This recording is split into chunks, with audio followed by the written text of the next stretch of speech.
Gostaria de lembrar os autores sobre a importância da audiodescrição, que é um recurso para ampliar a acessibilidade das pessoas com deficiência, principalmente as pessoas com deficiência visual, já que as nossas mesas estão sendo transmitidas pelo YouTube do FLI Araxá para o Brasil e para o mundo. Aline Bey, Afonso Cruz e Afonso Borges. Apresentação realizada em 21 de junho, no 12º FLI Araxá. A roda de conversa acontece em um palco elevado, que possui 3 cadeiras intercaladas por 2 mesinhas que carregam copos com água e livros.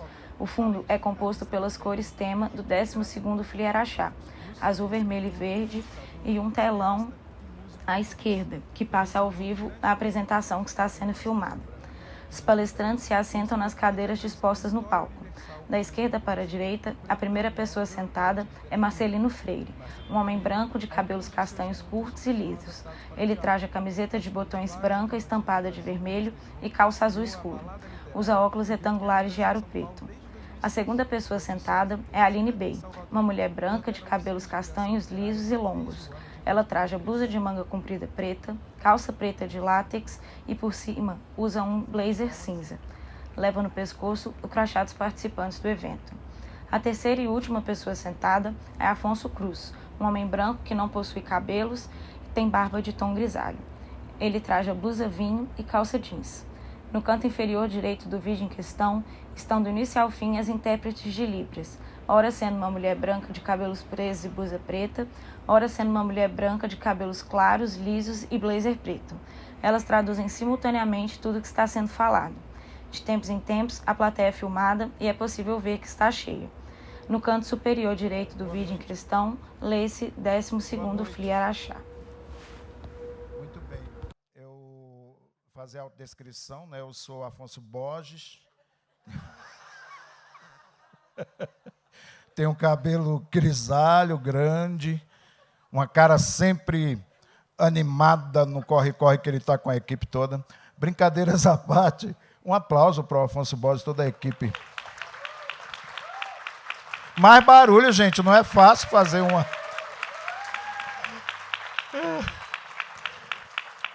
É que ele me colocou numa fria ali, meia hora antes ele falou, eu gostaria muito que você fizesse essa conversa. Então, eu sou Marcelino Freire, sou branco, ninguém é perfeito.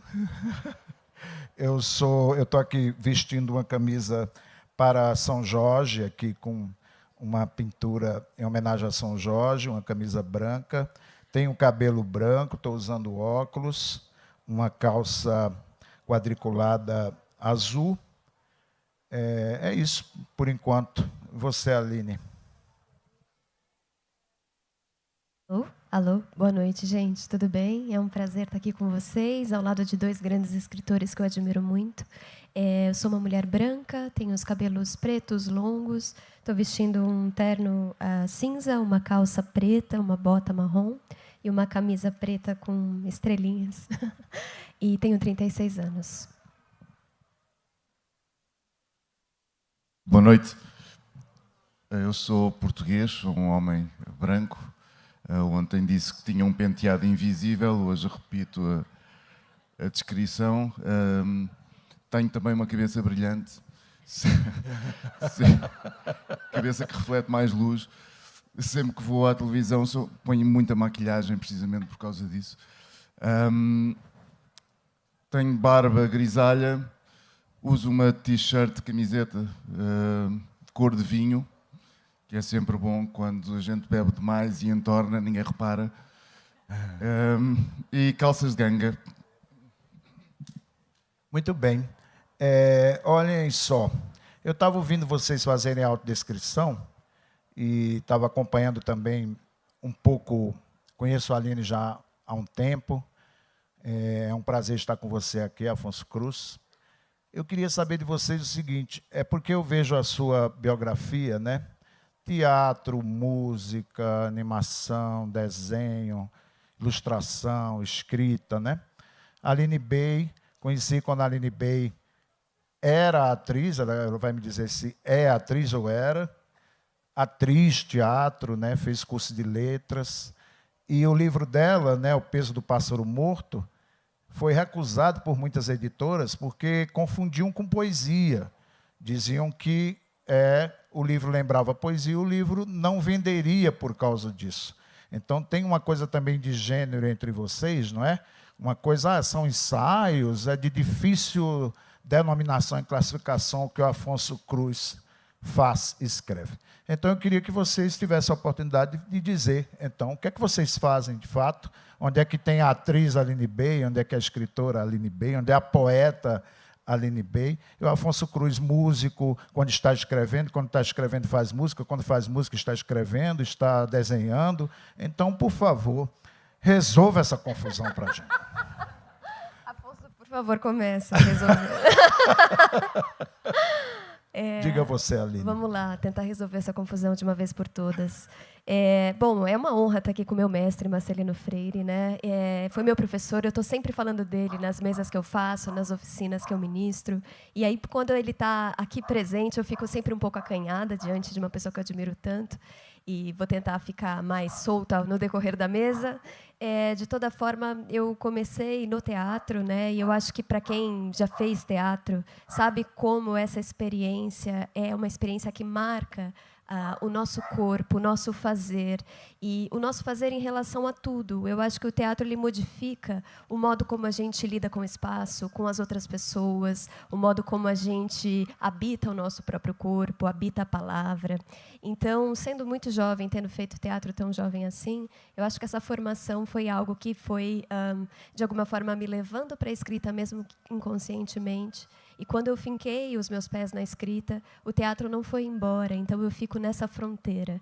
Eu acho que ter sido atriz também me ajuda a compreender o ritmo do meu texto, ajuda eu me envolver com as minhas personagens num sentido muito mais horizontal, onde eu sou um pouco elas e elas são um pouco o que eu sou também, e a gente não precisa de uma marcação tão clara, né? Poder experimentar outras vozes a partir da palavra, a partir do ritmo do texto, é alguma coisa que o teatro também me dá e que eu me orgulho muito. E eu acho que também o teatro como esse espaço sagrado de concentração, de troca com o outro. Eu acho que a escrita, por um lado, ela pode ser muito solitária, e o teatro ele tem uma coletividade muito interessante que eu sempre tentei buscar na escrita e que eu acho que encontrei principalmente quando comecei a fazer suas oficinas e depois, mais à frente, quando comecei também a encontrar meus grupos de estudo e pensar essa roda coletiva de experiência de escrita e fala e troca. A poesia em si, eu não me vejo como poeta, apesar de escrever dessa forma que lembram versos, mas não são versos, são frases que se quebram, são silêncios, são pausas, são movimentações internas do próprio texto. E eu acho que esse início, você me ajudou tanto, né? Não só num sentido prático, mas também emocional, porque ser uma jovem escritora, àquela altura ainda mais jovem, e ter um projeto literário muito singular, muito autoral, é de uma dificuldade imensa no mercado que a gente vive, e especialmente sendo uma mulher, ainda que uma mulher branca. Então, poder confirmar essa investigação todos os dias, poder continuar dizendo que é assim que eu escrevo, e inclusive dizer não, né, para essas editoras que, enfim, disseram que iam me publicar caso eu juntasse as frases, né, que foi uma coisa que a gente conversou àquela altura. E juntar as frases é, na verdade, sufocar um projeto que é muito pessoal, que é muito íntimo e que seria uma violência imensa com o meu texto, e ainda bem que eu disse não. E eu ficava, na época, muito inconformado. Eu digo, mais um livro da Aline, quem é que vai publicar? E aquele sofrimento. E aí surgiu uma oportunidade de uma editora conversar com ela, e a primeira conversa que teve foi essa. Porque a gente gostou muito, mas a gente quer que você junte as frases todas, porque poesia não vende. Poesia não se vende. É diferente. Poesia não se vende, não se entrega. E você não. Eu digo, eu já sabia, claro, que a tua resposta seria não. Está aí o sucesso que você fez, o teu livro premiado, e o teu corpo e a tua voz ali mantida, não é? Lindo demais, Aline. Lindo, obrigada, Marcelino. E assim, trazendo também, resgatando a fala do Giovanni Martins, que estava aqui há 2 mesas atrás, ele disse como foi difícil para ele também o livro de contos, porque as pessoas falavam, não vai escrever um livro de contos, porque livro de contos não vende.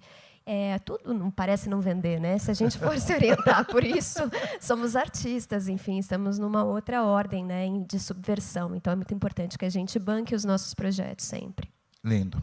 E aí, Afonso, conte para a gente aí. Eu ontem disse que não gostava muito de fronteiras e hoje digo outra vez. E também no trabalho, no modo como eu encaro aquilo que faço. E também não estou muito preocupado com que rótulo é que determinado livro vai ter. É uma preocupação maior para os livreiros, para saberem em que secção da livraria os vão colocar, porque não é tanto para mim. Na verdade, a literatura sofre de muitos estereótipos e de hierarquias, o que é uma pena. Eu costumo dizer que eu muitas vezes ilustro os meus livros para adultos e há uma fraca aceitação, ou não é só aceitação, mas os adultos olham para um livro que está ilustrado como um livro para crianças. E o que acontece nas livrarias muitas vezes é que pega-se naquele livro e põe-se na secção infanto-juvenil ou juvenil. E isso é um problema, é o problema de uma certa iliteracia da imagem. Nós estamos sufocados por imagens, mas não sabemos ler imagens. Porque passamos muito pouco tempo com elas. Nós passamos imagens à nossa frente, mas não contemplamos imagens, não paramos em frente a uma imagem como antes se fazia, porque eram mais raras. Mas isto para dizer que se um livro para adultos tiver uma ilustração, é infanto-juvenil. Se eu pegar naquela mesma imagem e pendurar na parede, é arte. Muda completamente e é só o contexto. E há existem muitas hierarquias. Ninguém pensa, por exemplo, em colocar o Crime e Castigo de Dostoiévski na secção de policiais. Mas é um policial. E há muitos policiais que são de facto muito bons. E também não é pecadilho nenhum, e ninguém tem esse peso quando coloca a Alice no País das Maravilhas ou o Pequeno Príncipe na secção da literatura universal, porque também acontece. Mas muitas vezes temem colocar determinados livros numas secções ou noutras. Enfim, Saramago tem muitos livros de fantasia que também poderiam estar numa outra secção. Isto para dizer que quando eu comecei a escrever, o meu primeiro livro que eu escrevi chama-se Enciclopédia da História Universal. Neste momento tem 8 volumes, portanto há 8 volumes desta enciclopédia. E esta enciclopédia parece assim muito ambicioso, da História Universal. Na verdade, história está escrita com E. Portanto, eu não estou a enganar ninguém. É a História Universal.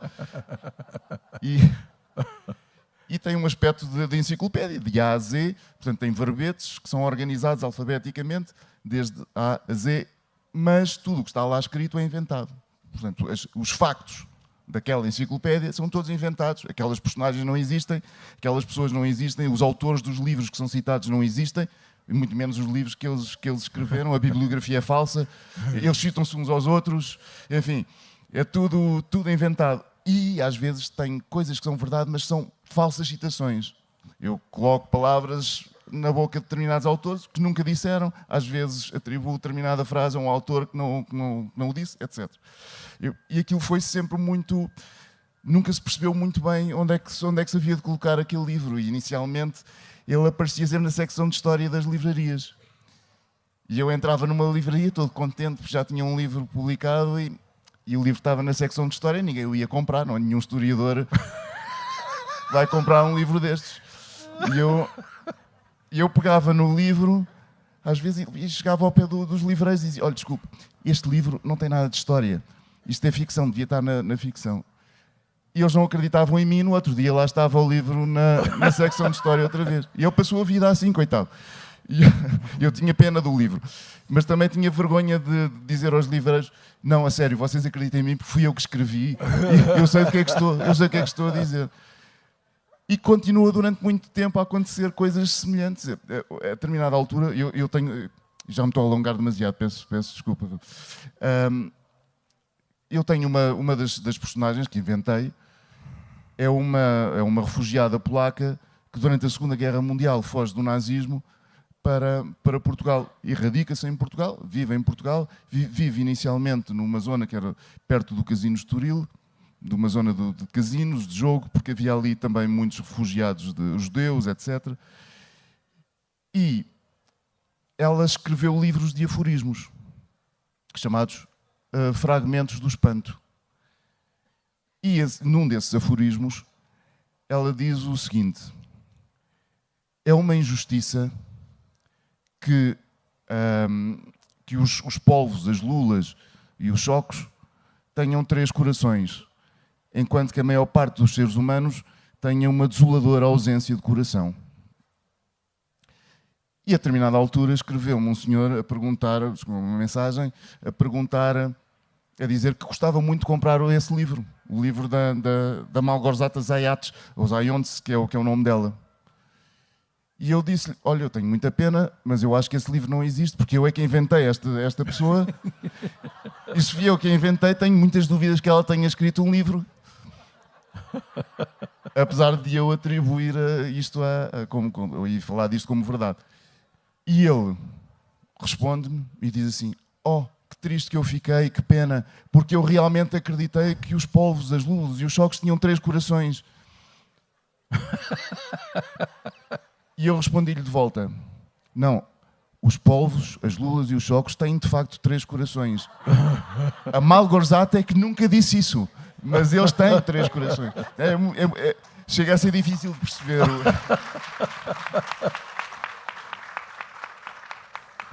Eu estou chegando a desconfiar, você é mesmo Afonso Cruz, né, que está aqui. Ô Aline, eu tenho muita curiosidade e faço essa pergunta para você e também estendo para o Afonso. Que criança vocês foram? Porque a Aline escolhe o teatro em algum momento, você era mais teatral, mais escritora, mais introspectiva. Conta um pouco, em que família que você cresceu, se havia leitura, enfim, conta pra gente quem foi a Aline Bey, bebê. O Giba, não sei se ele está aqui, mas ele tem esse projeto bonito sobre a infância, né? De falar de infância num programa que até ele me convidou para participar. O Giba está aqui na programação também. O Giba está aqui na programação. Está por aí, Giba? Acho que está no hotel, mas a gente está mencionado o projeto dele. A infância, como você sabe, né, Marceline, como muita gente que me lê sabe também, é um lugar onde eu me alimento para escrever as coisas que eu escrevo. Mesmo que frontalmente eu não esteja falando sobre a infância, eu acho que, de alguma forma, a criança que eu fui e a criança que fomos e continuamos sendo está contemplada na minha escrita. E no meu brincar de fazer literário, porque eu acho que eu só consigo enfrentar, né, essa prática da escrita pensando que ela é um brincar, como o Manuel de Barros também sempre pensava, pensando que a palavra precisa olhar para lugares que talvez na fase adulta a gente deixe num espaço mais frio e colocado como sem movimento, né? E a infância, no seu falar e no seu fazer, sempre traz um frescor para a própria palavra, que eu acho sempre muito interessante para a escrita. Mas eu, como criança, eu venho de uma casa sem livros e sem arte. Era muito a televisão, que era o lugar onde a gente se alimentava de imagens, a partir das novelas, que minha mãe sempre gostou de assistir. Eu sempre adorei ler, e, para mim, a biblioteca da escola era um grande espaço. Você era filha única? Filha única por muitos anos. A minha filha é um ato falho bonito, porque eu cuidei muito da minha irmã. E a minha irmã nasceu quando eu tinha 12 anos, então ajudei bastante a cuidar dela e tal.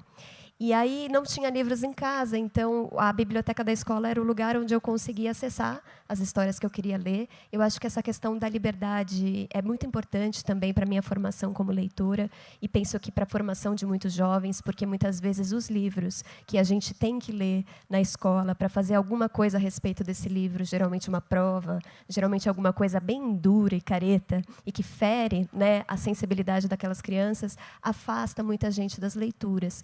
E eu acho que também, às vezes, a gente lê, quando é jovem, textos que não digam tanto a respeito da nossa juventude, da nossa infância, e aí afasta ainda mais, com uma linguagem um pouco mais antiga. Então, é muito bonito quando a gente tem uma escola que dá liberdade de passear por essas prateleiras. A minha escola dava. Eu lembro muito da minha carteirinha de biblioteca toda carimbada com as datas e atrasos, enfim, porque eu tinha vontade de ficar com o livro. E eu acho que essa vontade de ficar com o livro foi se tornando um modo de memorizar o livro. Eu guardava os livros na minha memória, contava para minha mãe, tinha muito esse exercício de contação para ela.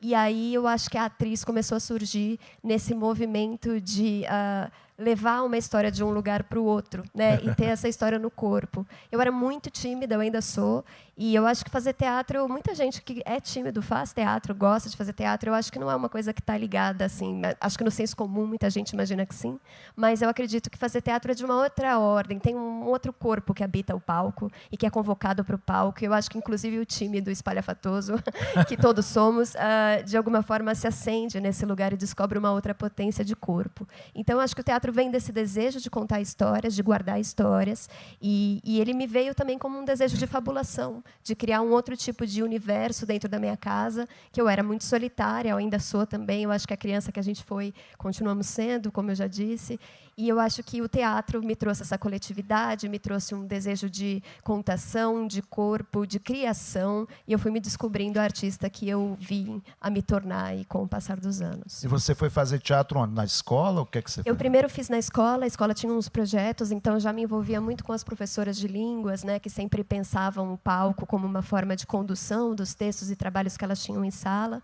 Depois, aos 14 anos, eu fiz um curso livre no Museu de Arte Moderna, lá em São Paulo, e aí eu fui para o Célia Helena, que foi o lugar onde eu me formei, e terminei com 18 anos. Atuei um pouco, muito pouco, foi muito rápido. Dentro da minha cabeça foi bastante tempo, imaginando e sonhando ser atriz. Mas, na prática, foi muito rápido. E aí, depois, eu fui fazer letras, e aí aconteceu a escrita para mim. Eita, nós temos imagem do Afonso... Aplauso, vamos. Nós temos imagem do Afonso Cruz, criança. Podem soltar? Mentira, ele não acreditou, ele é esperto. Diga, Afonso, conta aí que criança foi que a gente, já que a imagem foi... Tivemos um problema técnico. Mas existem imagens, até. Se procurarem bem na internet há imagens. Houve uma altura numa entrevista que me pediram e de repente aquilo foi publicado. Aliás, já publicaram as coordenadas de GPS da minha casa numa entrevista, portanto, acho que tudo é possível de encontrar hoje em dia na internet. Eu tive muita sorte como criança, também sou filho único, também tive essa sorte ou essa infelicidade. Por um lado, deu-me passava muito tempo sozinho, passava muito tempo com os livros e tive a sorte de crescer numa família com biblioteca em casa, que era uma coisa rara nesses tempos.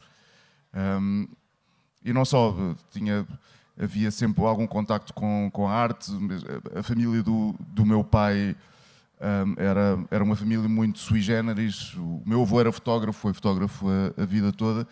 E eu também tive um contacto muito próximo à fotografia, desde muito cedo. Depois acabei por estudar fotografia, tirar mestrado e não sei o quê. E apesar de nunca exercer, ou seja, às vezes uso fotografias em projetos e em livros, mas é só isso.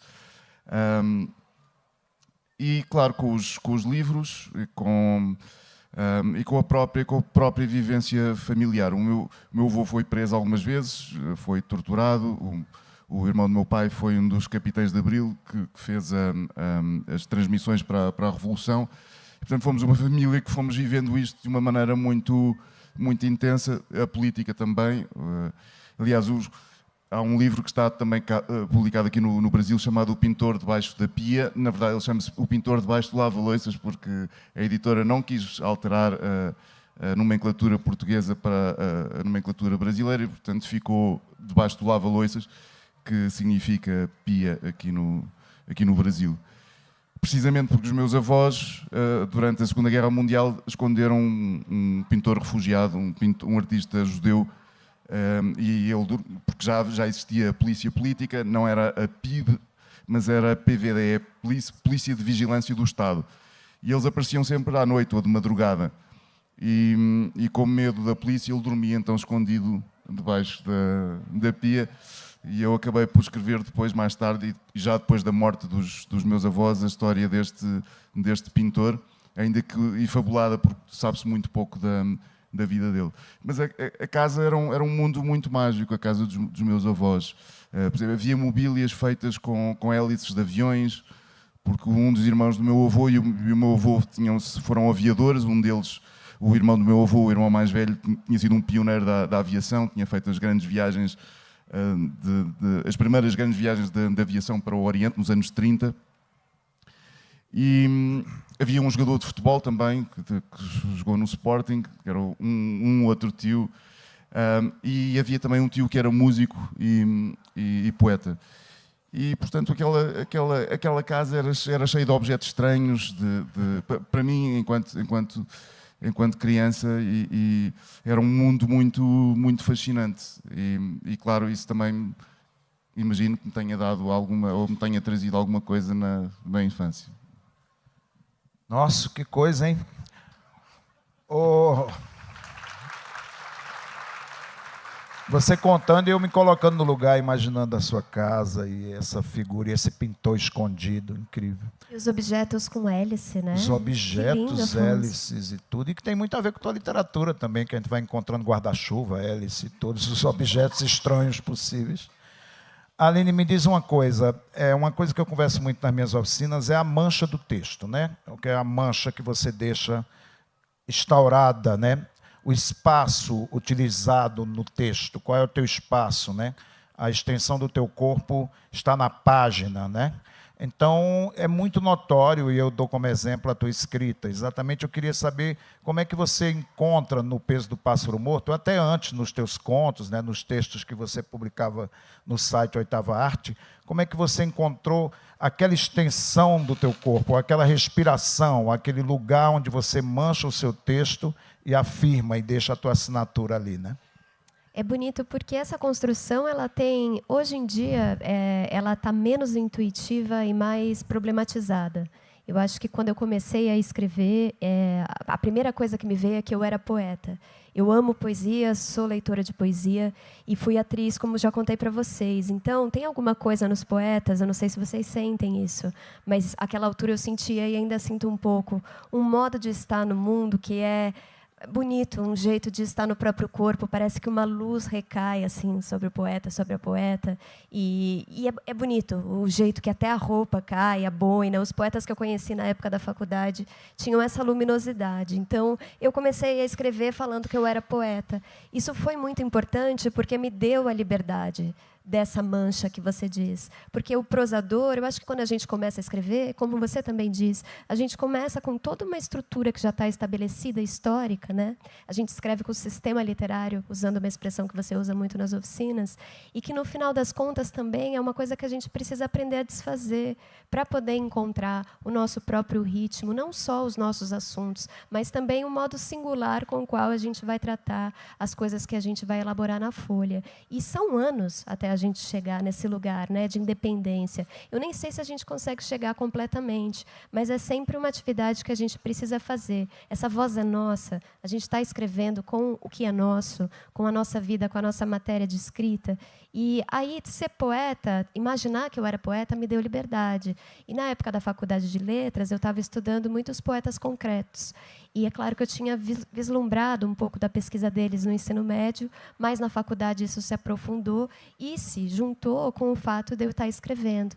E aí aqueles poetas que tinham essa liberdade e que traziam um poema também como uma espécie de arte que você podia pendurar, como o Afonso falou, porque o poema não era só o que ele dizia, mas como ele se comportava, ou como ele era feroz, ou como ele circulava. E tudo aquilo ajudava o que estava sendo dito a chegar. E chegar não de uma forma intelectual apenas, mas aí entra muito a minha pesquisa corporal, né? Porque eu acho que a poesia concreta ela atravessa você, nem antes de você ler, ela já está.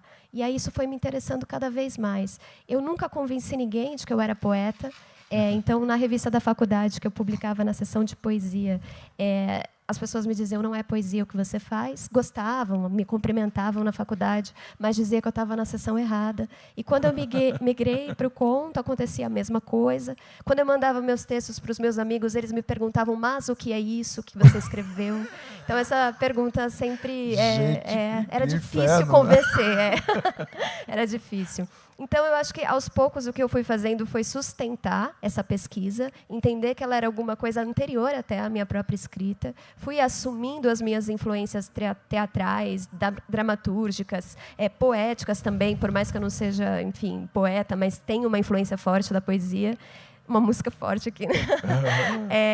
Enfim, e aí, aos poucos, eu fui encontrando esse modo de dizer que foi me ensinando ele mesmo o meu próprio ritmo. Eu acho que as pausas são muito importantes na escrita, elas podem ser dadas de diversas formas, seja pela pontuação, seja por esses silêncios que eu proporciono, e cada vez mais eu tenho me perguntado se isso que eu faço está cristalizado, ele está ali porque eu descobri isso há alguns anos, ou se isso ainda é o meu jeito de contar a história que eu estou contando. No livro que eu estou escrevendo agora, essa problematização se colocou muito forte e eu assumi outras fronteiras, né, outras possibilidades. Eu acho que na pequena coreografia do Adeus, eu avanço na pesquisa do pássaro.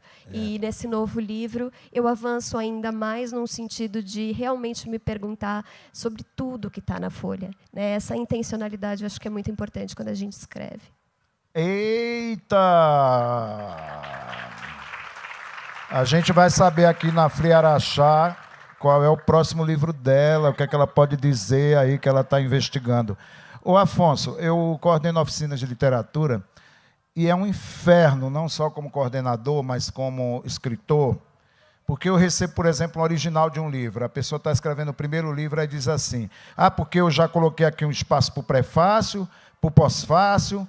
Gente, o que é prefácio, pós-fácio? A gente vai entrando dentro de um sistema, não é? Assim, o livro tem um prefácio, pós-fácio, e aí tem também capítulo. Capítulo 1, capítulo 2, capítulo 3. E aí eu tenho que ter um agente literário. É outra coisa infernal, porque vai entrando no mercado. Aí você acha de agente literário? Eu digo, olha, eu posso te indicar um agente funerário bom, que é um inferno, é um agente literário. Aí o agente literário depois passa aí a divulgação. E aí, inferno, vai se entrando num sistema, dentro de um sistema, dentro de um sistema, e um pouco do que a Aline falou, né, de encontrar esse seu jeito e esse seu lugar. E você quebra tudo isso, né? Teu livro, todos os teus livros têm exatamente um pouco de desarranjo desses arranjos todos. Confere isso e como é que você pensa o teu livro a cada livro? Eu queria só ler aqui 3, porque me lembrei, por causa da infância e por causa de eu ouvir a Alina falar de poesia e de poetas. Muito recentemente estive em Florianópolis e li aqui algumas definições que um poeta colombiano, Javier Naranjo, recolheu. Crianças entre 6 e 12 anos, portanto são 500 definições, uma espécie de dicionário feito por crianças e também inclui, obviamente, a poesia e o poeta, o que é que significa o poeta e a poesia. E então as 3 que tenho aqui, eu tenho aqui 2 definições para poeta, que são as seguintes: alguém que descobriu algo no mundo. E ainda a outra definição é qualquer pessoa que voa pelo ar. Para a definição de poesia: por vezes, uma pessoa não tem nada para fazer e põe-se a escrever poesias.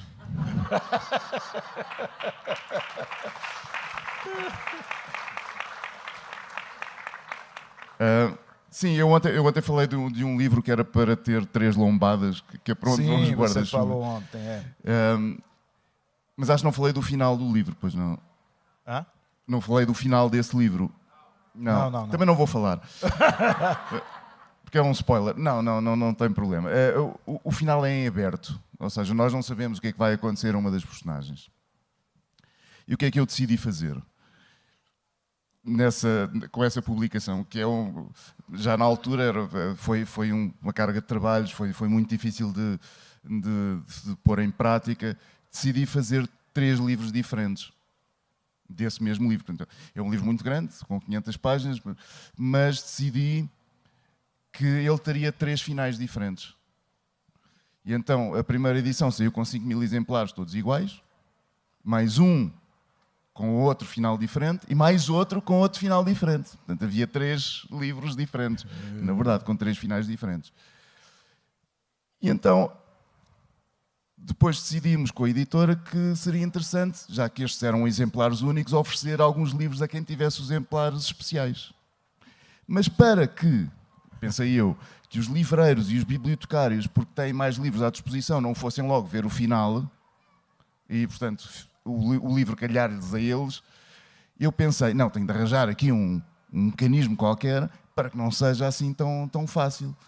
E então o que é que eu decidi? Decidi, no final, escrever uma nota dizendo o seguinte: quem encontrar no miolo deste livro a palavra Ankara, capital da Turquia, tem um livro especial. Mas ainda por cima enganei-me. Um estava escrito com C em determinada altura, noutra grafia estava com K. Portanto, aquilo também não... Mas, enfim, no livro especial aquilo funcionava bem, portanto, era duas formas de escrever Ankara, mas achava eu que corria bem. Claro que não corre bem, porque as pessoas, quando leem o livro, não estão a pensar em encontrar aquela palavra, terminam, leem aquela nota, não vão ler o livro outra vez para ver se a palavra está lá escrita. Não funcionou. O livro foi publicado, não aparecia nenhum livro especial. Ele saiu em outubro, estamos em janeiro, fevereiro. A editora recebe uma carta de 3 páginas, a dizer que tinha descoberto, então, a palavra Ankara, diz em que situação, quem é que a diz, qual é a personagem que diz. E quem era esta pessoa? Bom, era um homem preso por homicídio numa prisão do norte de Portugal, em Santa Cruz do Bispo. E eu liguei à diretora da penitenciária e disse, olha, eu queria entregar uns livros a este senhor. E então lá combinámos, e um dia apareci com 2 sacos de livros na prisão, e ele não sabia, era surpresa. E quando ele aparece na porta, ele era igualzinho a mim. Isto parece tudo muito, parece que eu estou a inventar, não é? E ele tinha o mesmo penteado que eu, não é? O penteado invisível. Uma barba semelhante à minha, ficou muito admirado. Depois lá entrou, estivemos a falar durante umas 2 horas e no final entreguei-lhe os livros e perguntei-lhe, então conte-me lá o final do seu livro, que é para saber qual é o livro especial que tem. E ele conta-me o final normalíssimo. Eu fiquei muito espantado e disse, não, mas esse é o livro normal, disse, não é nenhum livro especial. E ele disse, eu nunca disse que tinha um livro especial. A única coisa que eu disse é que tinha encontrado onde é que estava a palavra. Eu sei onde é que está a palavra. Mas eu não tenho um livro especial. Eu fiquei muito baralhado com aquilo. Mas como é que encontrou onde a palavra? Num livro de 500 ou 600 páginas. É que nós aqui temos muito tempo. Aqui na prisão, eu li o livro muitas vezes e descobri que era aqui. E eu saí da prisão, peguei no telemóvel onde tinha a carta digitalizada, fui reler a carta, ainda sem perceber muito bem. Então ele chegou lá, por raciocínio, por dedução, imaginou que ali seria o lugar onde eu poria a palavra. Mas eu só pus a palavra ali porque a minha editora me disse assim, olha, nós temos de mudar o último caderno porque o final é diferente. Quando puseres a palavra Ankara, põe no último caderno também, que é para não termos de mudar 2 cadernos e sempre mais caro. E foi só por causa disso. Mas realmente é como se me estivesse dentro da minha cabeça. E já agora, ele tinha viajado tanto como eu, ou mais do que eu. Também gostava muito de pintar.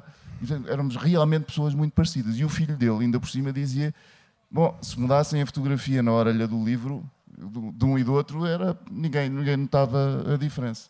Mas pronto, isto para dizer que muitos dos meus livros também têm este tipo de mecanismos. Que vida agitada desse Afonso. Não é? Que coisa. Aline, eu gostaria de inaugurar com você aqui no momento da nossa conversa, que você lesse um trecho para a gente. O que você quisesse também o Afonso. Você poderia escolher de qualquer um que você quiser.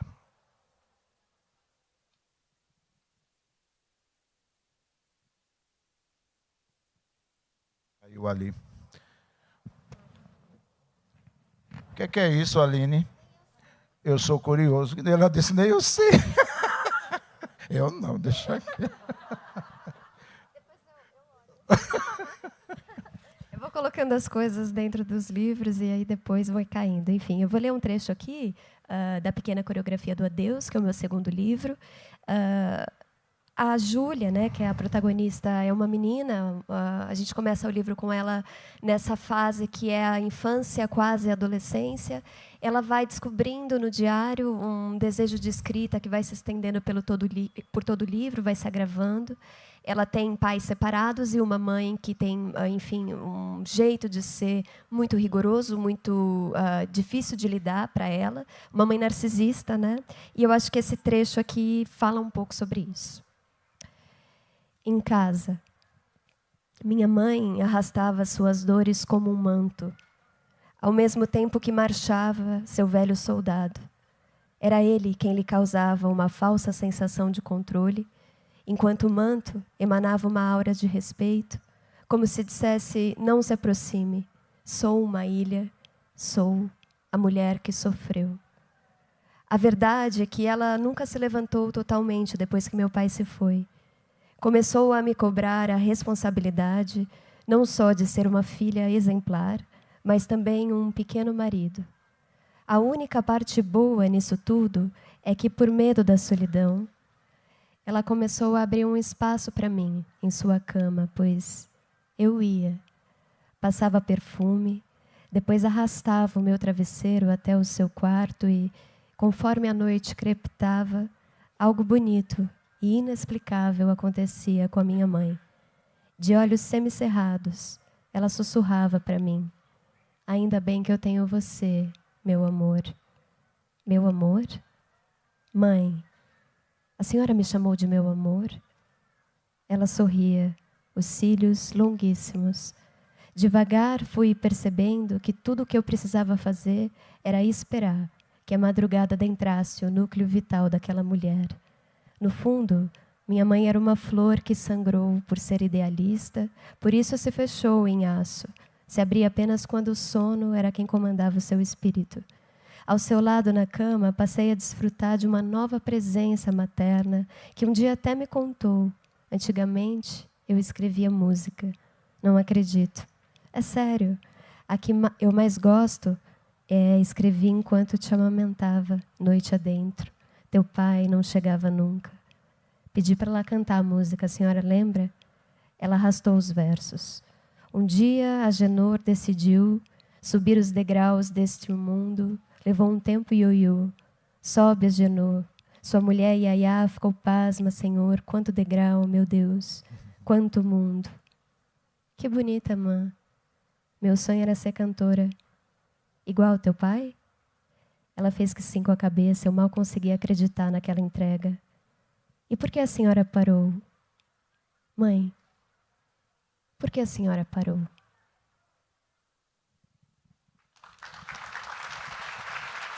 Lindo. Ô Aline, por que você escolheu esse trecho? Assim, eu digo porque, né, quando eu pedi um trecho, você abriu esse. Tem algum significado muito especial para ti? Ou ele explica o próprio livro? Que ligação tem esse trecho com que... Eu acho que quando eu estava escrevendo a Pequena, tem essa personagem que é a Vera, né, que é a mãe da Júlia, que é uma complexidade em cena. A Júlia também tem suas complexidades, claro, mas lidar com ela era muito mais palpável para mim, por ela ser uma jovem, por ela ser artista. E a Vera, ela tinha essa dificuldade e quase perigo de se tornar uma personagem que era uma coisa só, uma vilã, ou uma mulher muito difícil de acessar. E eu pensei, quando eu estava escrevendo o livro, que eu precisava trazer um pouco das questões estruturais que trouxeram essa mulher a esse exercício de não escuta e de violência dentro da casa. E aí me lembro muito da própria Eleanor trazendo o seu projeto, né? E eu acabei de ler o livro dela, Uma Mulher, e que ela diz que ela tenta olhar para a mãe de uma forma muito mais ampla e política, contextualizando ela na sua época e no seu período histórico. E que nem sempre o modo como uma pessoa só é fruto da sua personalidade, também é fruto de muitas questões sociais, políticas e, inclusive, do próprio trauma, né? Então, eu pensei muito para trazer a Vera para esse polo, e eu acho que essa cena, que é uma cena que a Júlia vai para a cama da mãe e dorme com a mãe, porque a mãe é muito rígida, mal conversa com ela durante o dia, mas à noite a mãe se abre para uma outra possibilidade de corpo, que a Júlia se apaixona, adora, quer explorar, e ela, mãe, vai deixando aos poucos. Por isso eu acho que eu trouxe essa cena. Muito lindo. Afonso, diga aí, o que é que você escolheu? Alguma coisa para ler para a gente, mostrar? Já agora, a história do presidiário está no último livro que foi publicado aqui no Brasil, O Vício dos Livros. E agora eu vou ler um trecho de um romance que creio que está esgotado, já esteve publicado aqui pela Alfaguara, que se chama Jesus Cristo Bebia Cerveja. Jesus Cristo deveria? Jesus Cristo bebia cerveja. Ah, bebia cerveja. Sim. Eita! Bebia. Bom, eu quero dizer a meu favor que o livro foi apresentado por um frade. Um frade lá em Portugal. E também o cheguei a apresentar numa igreja. E noutros países teve mais dificuldades, houve mais dificuldades com a capa, com o título, quiseram mudar o título, tanto em Espanha quanto em Itália, são muito católicos, mas curiosamente foi em árabe que o título foi realmente mudado. Nos outros não, em árabe sim, porque ele continua a ser Jesus é um dos profetas do Islão. Ele bebeu o quê e lá? como o Islão no Islão não se pode, existe uma proibição em relação ao álcool e, portanto, o livro chama-se A Neta, em árabe. A neta? A Neta. A neta bebia cerveja. A Neta bebia cerveja. E também me perguntam muitas vezes se Jesus realmente bebia cerveja. E sim, demora um bocadinho a explicar, um pouco a explicar, mas se me pedirem muito um dia eu consigo. Aliás, eu uns anos mais tarde, acabei por escrever um livro chamado, que é um ensaio de antropologia, chamado O Macaco Bêbado Foi à Ópera. E é sobre a importância do álcool e falo muito da questão de se Jesus bebia ou não bebia cerveja. E obviamente que sim. Aliás, o próprio frade que apresentou o livro perguntaram-lhe se ele acreditava que Jesus bebia cerveja. Ele disse, claro, Jesus gostava de coisas boas, portanto bebia cerveja.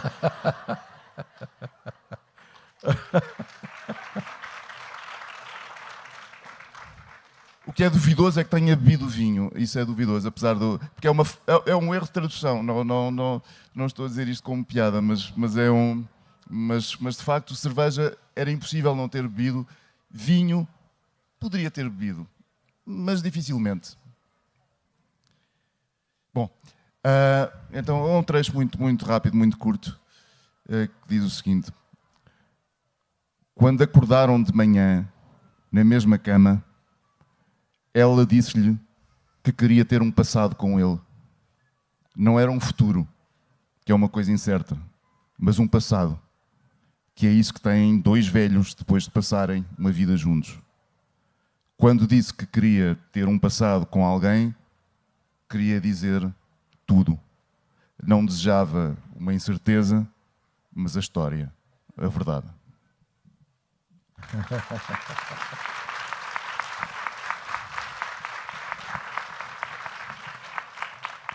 A produção já avisou aqui que nós temos mais 20 minutos.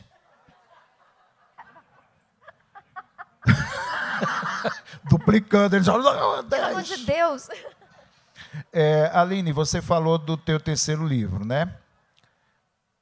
Aqui eu sei que tem muitos leitores e leitoras aqui seus, né? Me diz aí alguma coisa que você pudesse dizer do livro. Já terminou? Já entregou uma prova, um original? O que é que você pode dizer, adiantar para a gente em primeira mão aqui na Fliarachá? A Bianca estava falando das avós na sua mesa, né? E meu livro, ele é sobre avós, esse próximo. E eu tenho sentido, assim como autora, e já falei sobre isso em alguns eventos, que eu vou encontrando o meu próximo livro no livro que escrevo. Eu sinto que, pelo menos nesses primeiros anos de escrita, o meu processo tem sido muito cíclico e quase como um novelo que vai puxando uma coisa e outra. Eu não sei exatamente se eu estou escrevendo uma trilogia, porque essas personagens não voltam, cada uma tem a sua independência, mas um assunto, uma textura, uma obsessão que está sempre ali, né? No caso do Pássaro, quando eu estava escrevendo, o tempo todo é um livro em primeira pessoa, que vai falar das dores dessa mulher que perde, sem trégua dentro do livro, uma via crucis, mas ela tem um filho, e esse filho, o livro todo, ficou me olhando o tempo todo, querendo saber, e eu. Ele se perguntava isso para mim o tempo todo. Então, a pequena coreografia do Adeus vai cuidar da história da Júlia, que é uma resposta ao Lucas, é uma forma de olhar para uma filha também, que foi invisibilizada pela família. E aí, quando eu estava escrevendo a pequena coreografia do Adeus, eu não sou uma autora que escreve vários livros ao mesmo tempo, então Cada projeto me demanda alguns anos, eu fico absolutamente imersa no trabalho, eu não estou escrevendo outras coisas, às vezes pequenos textos para as coisas que me pedem, mas nunca um romance, 2 romances ao mesmo tempo, enfim. E aí eu estava escrevendo e tem um momento na Pequena, para quem leu sabe, que a Júlia se pergunta das avós. Ela diz, por que será que as nossas avós... Ela fala que as avós, na verdade, são pessoas que vão embora antes de a gente virar pessoas que sabem aproveitar uma conversa. É uma frase mais ou menos assim. Ela lamenta que ela não teve uma vida tão próxima da avó, por conta dessas questões familiares. A mãe também era brigada com a avó, ela não teve proximidade, e a avó já morreu, e ela, enfim, não teve essa história com essa mulher, né, que poderia, enfim, quase ter salvado ela dessa vivência familiar, na imaginação. E quando eu escrevi essa frase das avós, eu senti que um portal se abriu, e que eu tinha uma coisa muito profunda para escrever sobre isso. Eu mesma tive uma relação curta com as minhas avós. Uma das minhas avós morava em Ribeirão Preto, em São Paulo. A minha outra avó morava no bairro do Limão. Essa avó do bairro do Limão era uma avó mais próxima, mas ela morava do lado da escola de samba, Mocidade Alegre, e eu visitava ela aos domingos. Então, a gente ficava até a hora que o ensaio começava, porque quando o ensaio começava, não dava mais para conversar, porque era muito alto, a casa dela era muito próxima, e aí a gente ia embora. Então, era sempre indo embora das minhas avós, né? E elas morreram cedo, as duas. Eu era muito jovem e eu fazia teatro, eu era um pouco revoltada com a minha família, então tinha todo um virar de costas para tudo que se relacionava à minha casa. Então, fiquei com essa experiência da Júlia para mim e comecei a escrever meu terceiro livro a partir dessa vivência de uma avó e de uma neta. Eu entreguei o livro em maio, e aí ele já voltou com algumas observações para eu continuar escrevendo, e eu estou com os planos de publicar ele no começo do ano que vem. Aí eu conto mais sobre. Eita, novo livro ali, da Aline. Antes de passar para o Afonso, eu queria aproveitar, né, e publicamente, já fiz isso uma vez, mas não aqui em Fliaraxá, e num público tão lindo, agradecer a Aline B, a você, publicamente, porque você sempre fala com muito carinho a meu respeito. Então, te agradecer mesmo, porque... Viram? Repete, Aline, repete. Eu amo Marcelino, gente, te amo. Mas isso não é mistério nem, né? Todo mundo sabe, é super descarado. Todo mundo ama. Você é amado pelo Brasil todo. Eita! Uma salva de palmas, minha gente, pelo amor de Deus. Muito grato. Eu gostaria de deixar o meu telefone.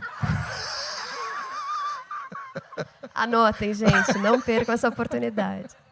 Muito obrigado, Aline. Um beijo grande para você. Afonso, o que é que você está aprontando? Você apronta muita coisa, né? Quando é que você define que... Em que momento você define? Eu vou aqui para um livro, eu vou aqui para uma canção, para um desenho? Como é que rola isso? Tudo ao mesmo tempo agora? Conta para a gente. É quase tudo ao mesmo tempo, sou muito caótico. Mas no último ano, curiosamente... porque a Revolução Portuguesa, a Revolução dos Cravos, o 25 de Abril, faz 50 anos este ano, houve um jornal, O Público, que me pediu para escrever diariamente, escrever um romance sobre o 25 de Abril, mas todos os dias. Comecei no dia 25 de Abril do ano passado e terminei no dia 25 de Abril deste ano. Todos os dias úteis eu escrevia um capítulo, sempre com o mesmo número de caracteres, é uma coisa horrível, e sofri muito com isto. Mas já está. E como são 50 anos, eu decidi escrever uma história em espelho, com 25 anos antes do 25 de Abril, passa-se 25 anos antes do 25 de Abril e 25 anos depois, portanto é a história de uma mulher ao longo de 50 anos. Chama-se A Fábrica de Criadas, e explico-vos porquê. Porque a determinada altura houve uma pessoa que todos os anos ia à Feira do Livro e levava uma pilha de livros para eu assinar. E há um dia que ele diz: eu tenho de te contar uma história.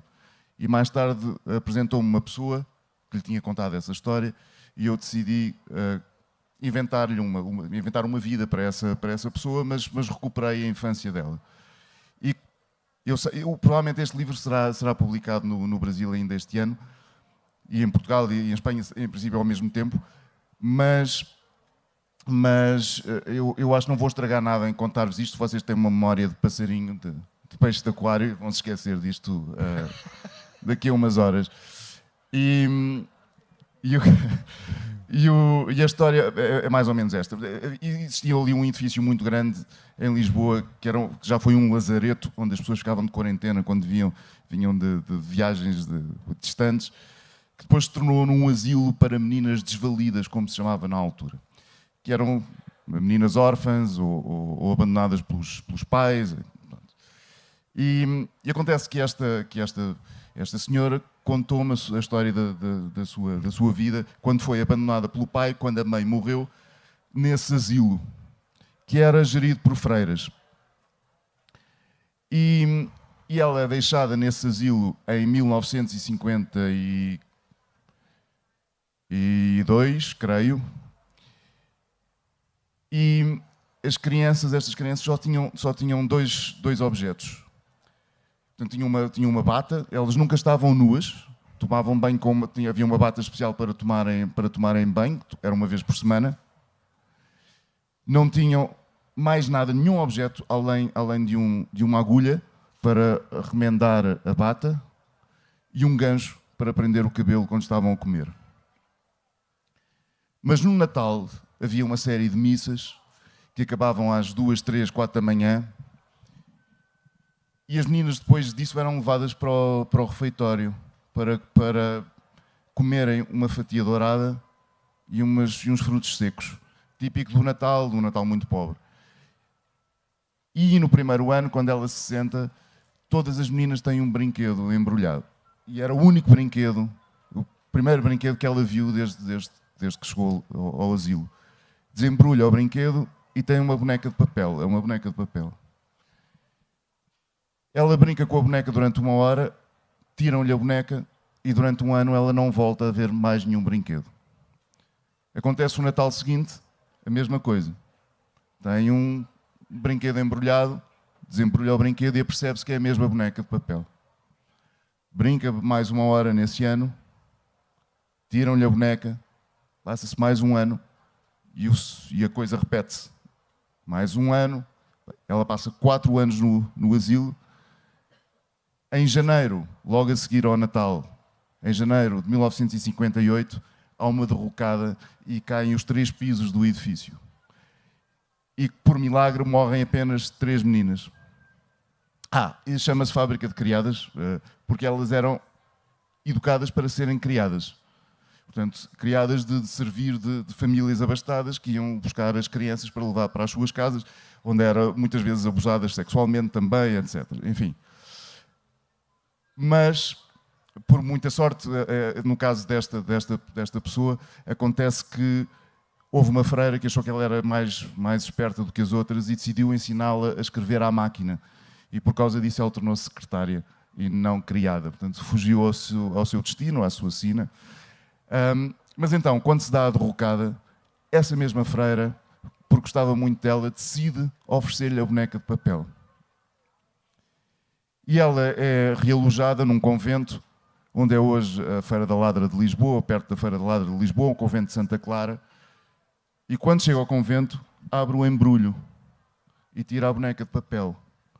E apercebe-se que a boneca está suja do manuseamento, de ter manejado a boneca durante aqueles 4 anos. 4 horas. Então decide lavá-la e a boneca desfaz nas mãos naquele momento. E esta foi a história que me fez escrever este romance. Eita! Salve, salve!